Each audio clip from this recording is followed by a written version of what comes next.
Oke, assalamualaikum warahmatullahi wabarakatuh. Pada kesempatan ini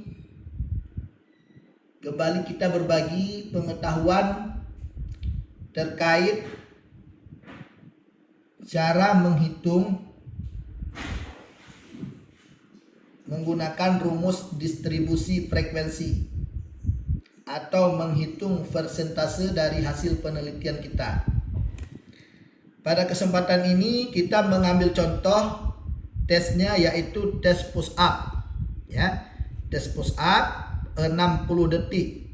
Jadi setiap peserta tes itu dilakukan percobaan melakukan push up selama 60 detik. Nah, kita bisa lihat ini rujukannya langsung di buku Endang ya. Judulnya itu tes dan pengukuran olahraga yang ditulis oleh Endang dan kawan-kawan tahun 2019. Sebelum kita menentukan tingkat persentase hasil penelitian kita, terlebih dahulu kita harus mengetahui kriteria dari setiap responden yang mendapatkan nilai dari hasil tes yang kita lakukan. Nah, di sini juga kita menggunakan kriteria yang dikemukakan oleh Endang, di mana dalam buku Endang tersebut dikatakan bahwa jika seorang responden yang kita tes mampu melakukan push up selama lebih dari 70 kali, lebih besar ya, maksudnya lebih dari 70 kali, artinya dia sangat baik sekali kategorinya. Sementara itu untuk kategori baik, jika seseorang itu mampu melakukan 54 sampai 69, kemudian yang sedang itu 38 sampai 53, yang kurang 23 sampai 37 kali. Sedangkan jika seseorang hanya mampu melakukan dalam 1 detik atau dalam 1 menit atau 60 detik kurang dari 21 kali, maka kategorinya sangat kurang. Nah, di sini kita mengambil contoh data tes yang dilakukan kepada 18 orang responden.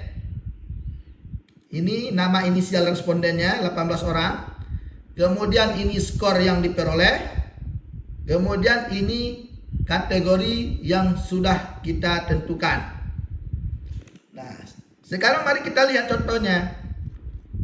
Misalkan responden 1 hanya mampu melakukan 46 kali push up selama 1 menit atau 60 detik.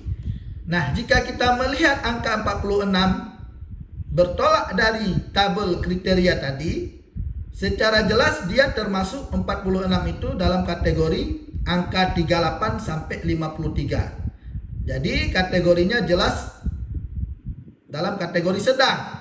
Nah, sehingga kita tulis di kategori ini sedang. Begitu juga selanjutnya, tinggal kita menyesuaikan angka yang diperoleh hasil tes itu dengan tabel kriteria ini.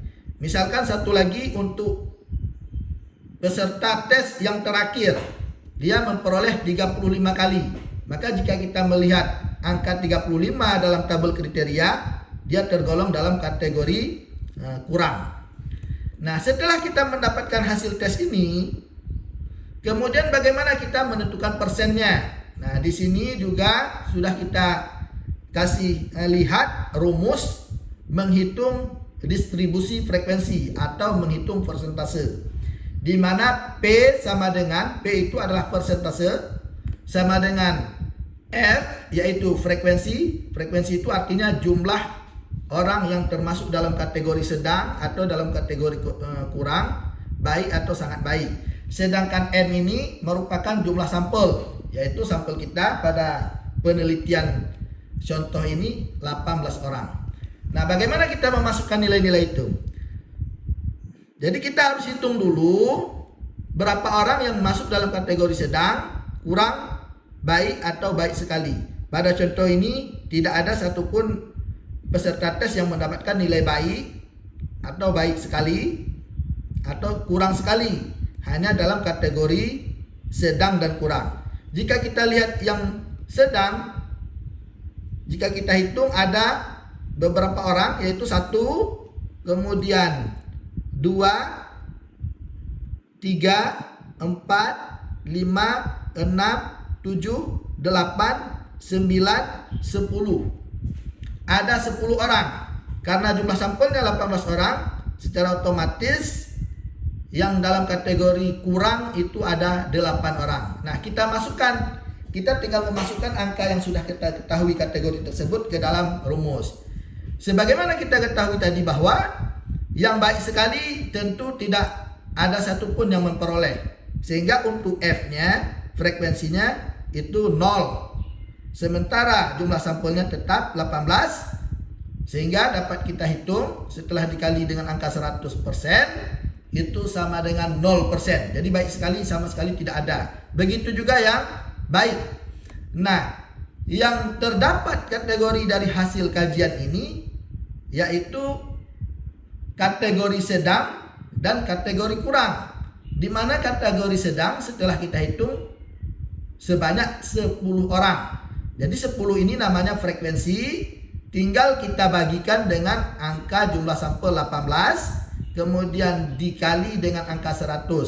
Sehingga jika kita hitung ini diperoleh angka 56%. Jadi dalam kategori sedang pada kajian ini terdapat 56%. Sedangkan yang selebihnya yang kurang, yaitu sisanya 8 orang lagi, dibagi dengan angka jumlah sampel dikali dengan angka 100%, diperoleh 44%. Nah, angka 56 jika kita totalkan dengan angka 44, maka akan diperoleh total keseluruhan 100%. Jadi angka ini tidak boleh kurang dari 100%. Nah, artinya 18 orang itu jika dipersenkan menjadi 100%.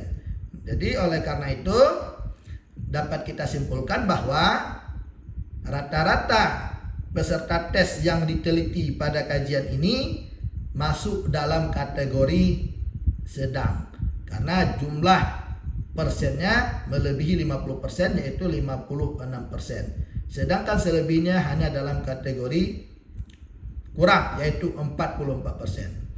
Oke, sekian pemaparan